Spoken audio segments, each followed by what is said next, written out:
नमस्कार दोस्तों, आज के हमारे इस वीडियो में हम आपके लिए आंवला नवमी की व्रत कथा लेकर आए हैं। कार्तिक मास की शुक्ल पक्ष की नवमी तिथि को आंवला नवमी मनाई जाती है। इसे अक्षय नवमी के नाम से भी जाना जाता है।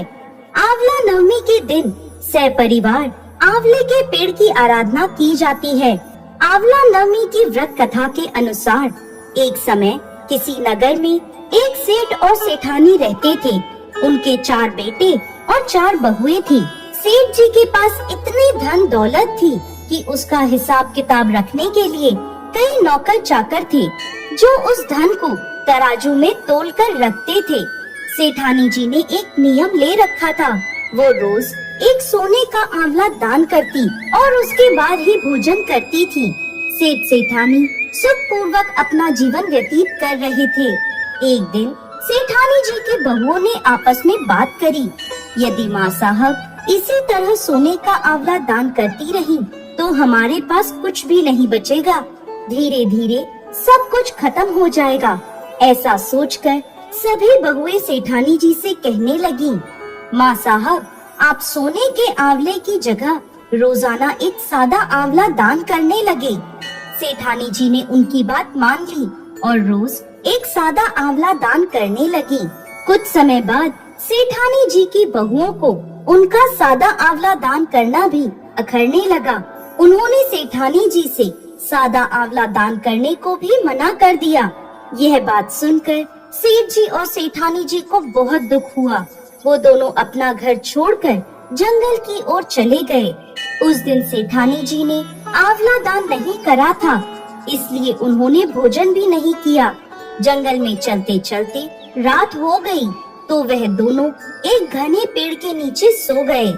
जब वो दोनों सुबह उठे तो उन्होंने देखा कि जहाँ वो सोए हैं वहाँ एक सोने का आंवले का पेड़ आ गया है। सेठानी जी उस पेड़ से एक आंवला तोड़कर दान करती हैं और भोजन कर लेती हैं। वहीं पास में वो दोनों अपना घर बनाकर रहने लगते हैं। धीरे धीरे सेठ जी का व्यापार बढ़ने लगता है और देखते ही देखते वो दोनों फिर से धनवान हो जाते हैं। सेठानी जी एक बार फिर अपना सोने का आंवला दान करने का नियम शुरू कर देती हैं। उधर दूसरी ओर सेठ जी और सेठानी जी के जाते ही उनके बेटे और बहुएं आपस में झगड़ने लगते हैं। व्यापार में घाटा होने लगता है और देखते ही देखते सारी पूंजी खत्म हो जाती है। अब उन्हें मजदूरी करने के लिए घर से बाहर निकलना पड़ता है। काम की तलाश में वो सभी घूमते घूमते वहाँ पहुँचते हैं जहाँ सेठ जी और सेठानी जी रहते थे। वहाँ उन सभी को सेठानी जी के सोने का आंवला दान करने की बात पता चलती है। मन ही मन वो सोचते हैं, कहीं ये हमारे माता पिता तो नहीं, लेकिन उनके पास तो कुछ भी नहीं था, वो कैसे हो सकते हैं। वो सभी काम के लिए सेठ जी के पास जाते हैं। सेठ जी को देखते ही वो सभी उनके पैर पकड़ लेते हैं और उनसे माफी मांगने लगते हैं। पिताजी हमें माफ कर दीजिए, हम पैसे के लालच में अंधे हो गए थे। हमने आपको घर से जाने दिया, जबकि उस घर में सब कुछ आपकी ही किस्मत का था।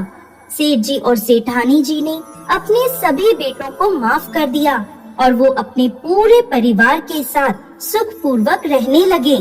दोस्तों ऐसा भी कहा जाता है कि आंवला नवमी के दिन भगवान श्री कृष्ण गोकुल की गलियां छोड़कर मथुरा गए थे। मान्यताओं अनुसार आंवला नवमी के दिन यदि कोई महिला आंवले के पेड़ की पूजा कर उसके नीचे बैठकर भोजन ग्रहण करती है तो भगवान विष्णु और भोलेनाथ उसकी सभी मनोकामनाएं पूर्ण करते हैं। इस दिन महिलाएं संतान की दीर्घ आयु तथा अच्छे स्वास्थ्य को लेकर कामना करती हैं। जय श्री हरि विष्णु।